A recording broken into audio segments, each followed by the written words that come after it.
Hear the words of God and observe it.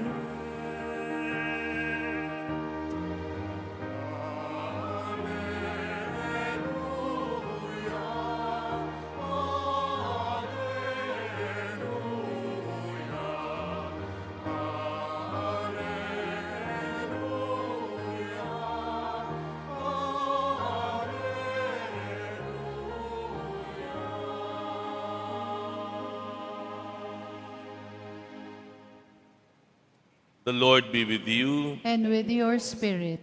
A reading from the Holy Gospel according to Luke. Glory to you, O Lord.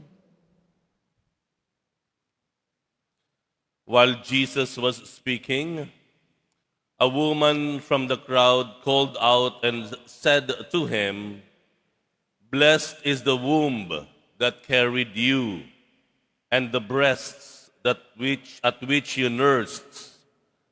He replied, "Rather, blessed are those who hear the word of God and observe it." The Gospel of the Lord.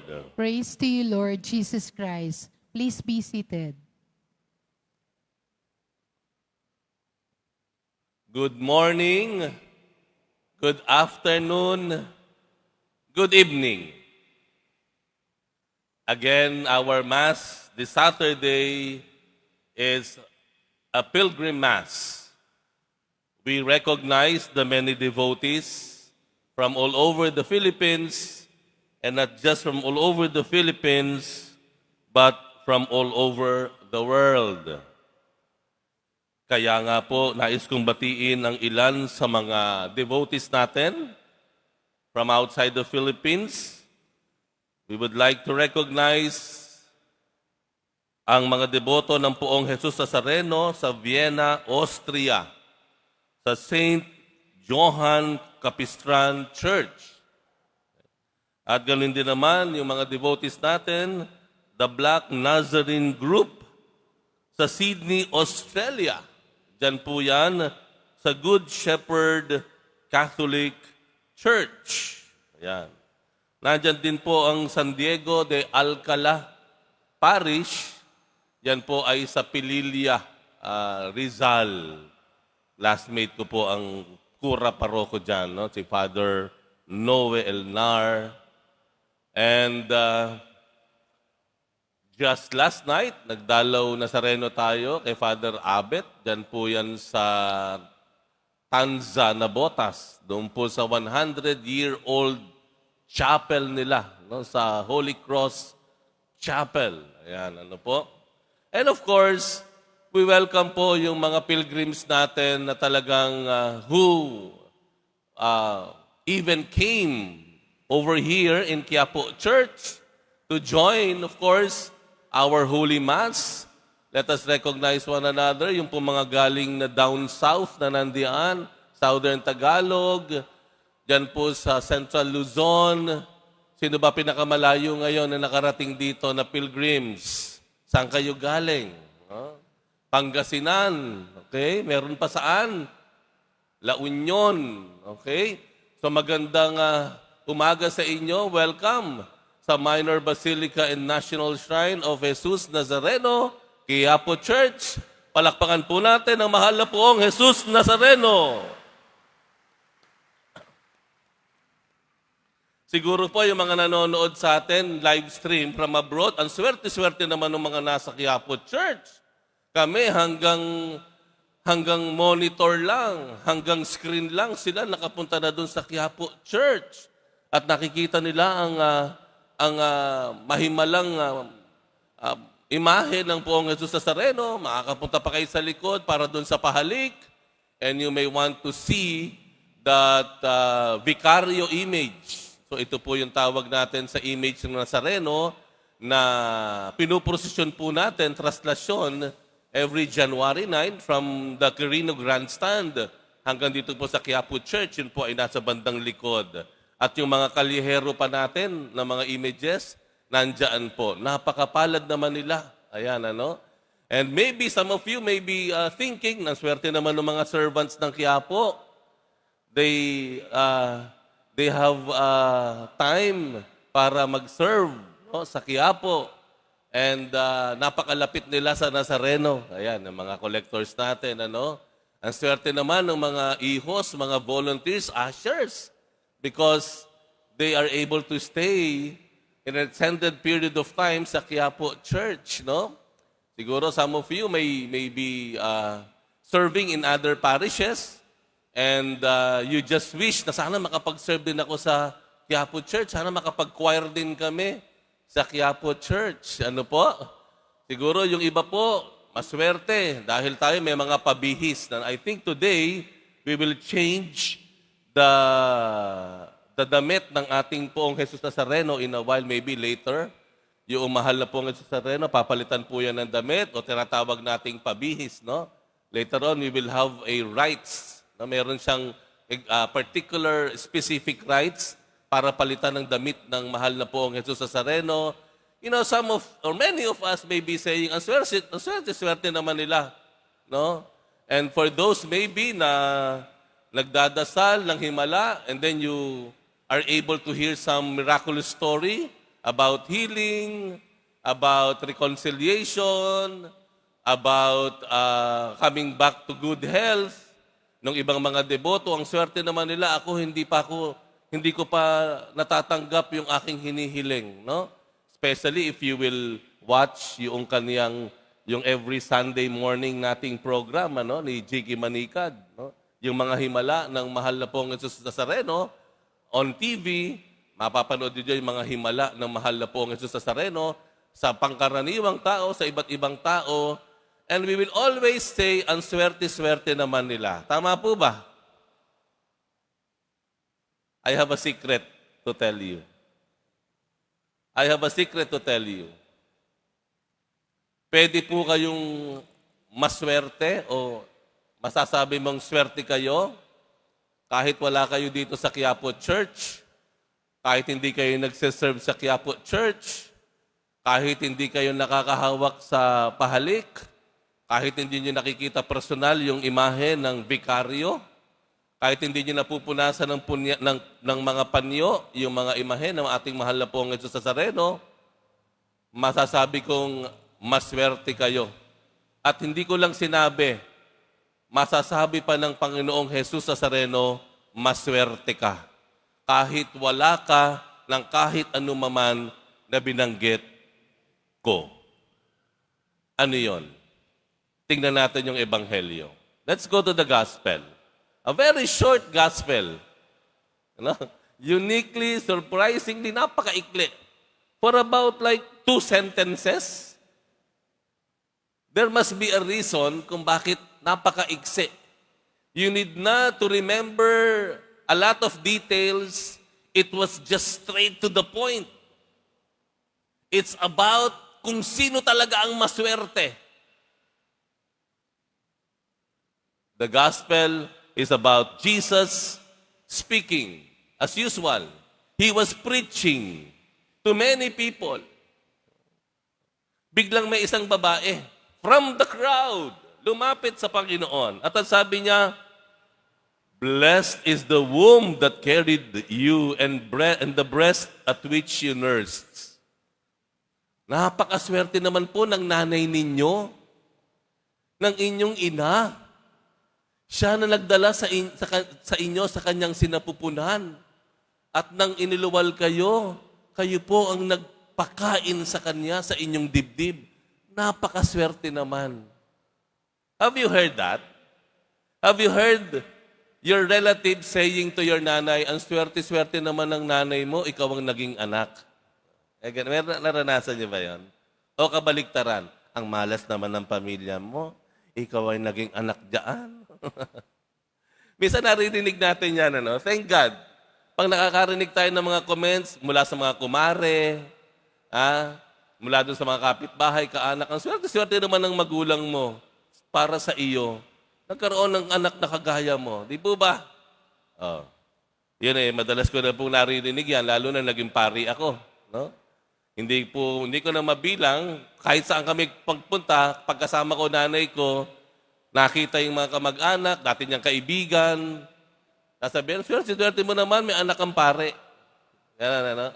Kasi ang anak naman pare. Well, sa akin, salamat sa Diyos, kahit pa paano, di po ba, naging, pinagmulan ng kasiyahan ng nanay ko. Ayan, ano. Pero, eto kanyo. Meron pala na pinagpala, maswerte, na masasabi natin, higit pa sa lahat ng ito. Ano yon?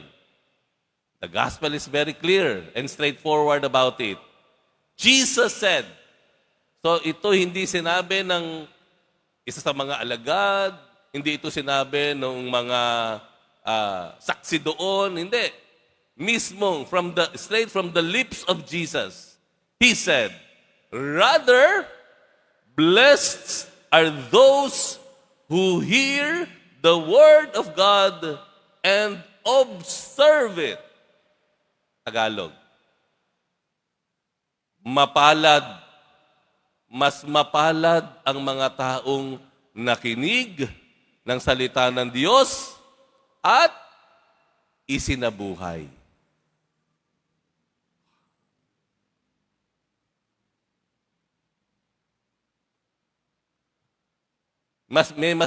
May mas lilinaw pa ba doon? May mas lilinaw pa ba doon? Mas para sa Panginoon, kung para sa mundo, maswerte ka, malapit ka dito, naging anak mo pare, para sa mundo, maswerte ka, taga-diyan ka, nakakahawa ka, nakakapunta ka. Pero not for the Lord. For Jesus Nazareno himself, He said, rather, blessed are those who hear the word of God and live it, observe it. Nakaririnig ng salita ng Diyos at isinasabuhay ito. Ano ibig sabihin po nito? Lahat ng ating ginagawang debosyon sa mahal na poong Jesus Nazareno, lahat ng sakripisyo, lahat ng ating pagdarasal, yung mahabang biyahe natin papunta lamang sa Quiapo Church, yung pagbili ninyo ng mga panyo, pagbili ninyo ng mga maliit na imahe ng Nazareno, at kung ano-ano pa, medalyon, prayer book, ang lahat ng ito ay naglalayon para baguhin ang buhay natin. Ang lahat ng ito naglalayon na pagbutihin natin ang ating buhay. Naliwanag po. And failing to change our lives will make all our sacrifices in vain. Will make all our investment to Quiapo Church in vain.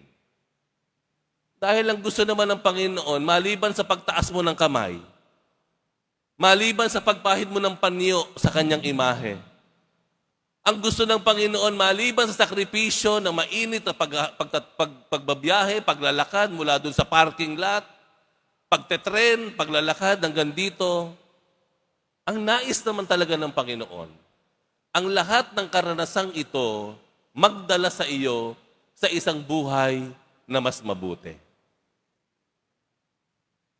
Bakit? Pwede kasing ikaw araw-araw pumapahid ka ng imahe. Araw-araw nandito ka.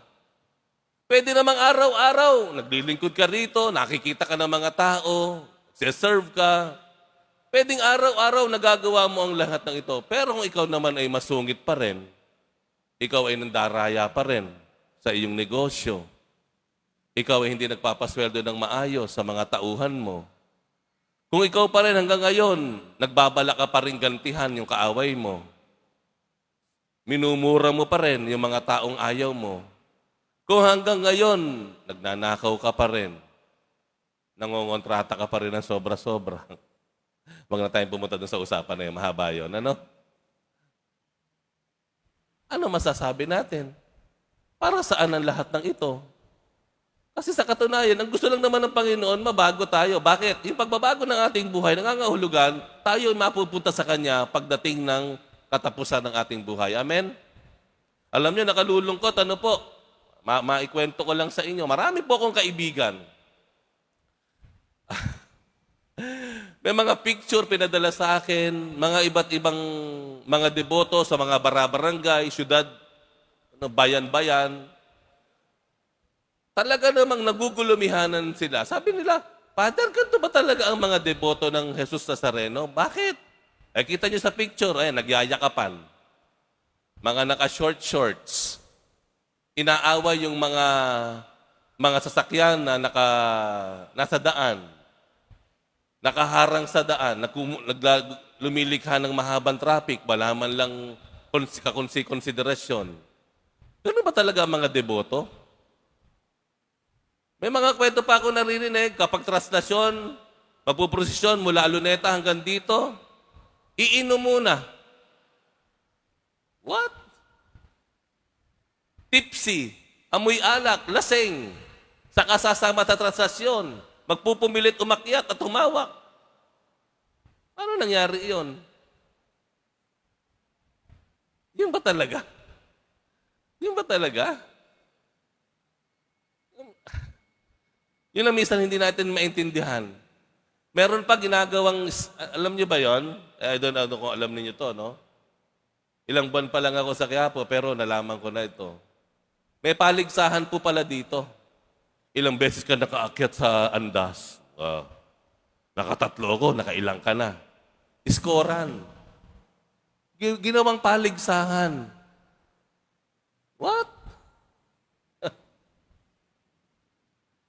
Alam nyo, mahigit 400 taon na po ang debosyon natin sa mahal na pong Jesus Nazareno.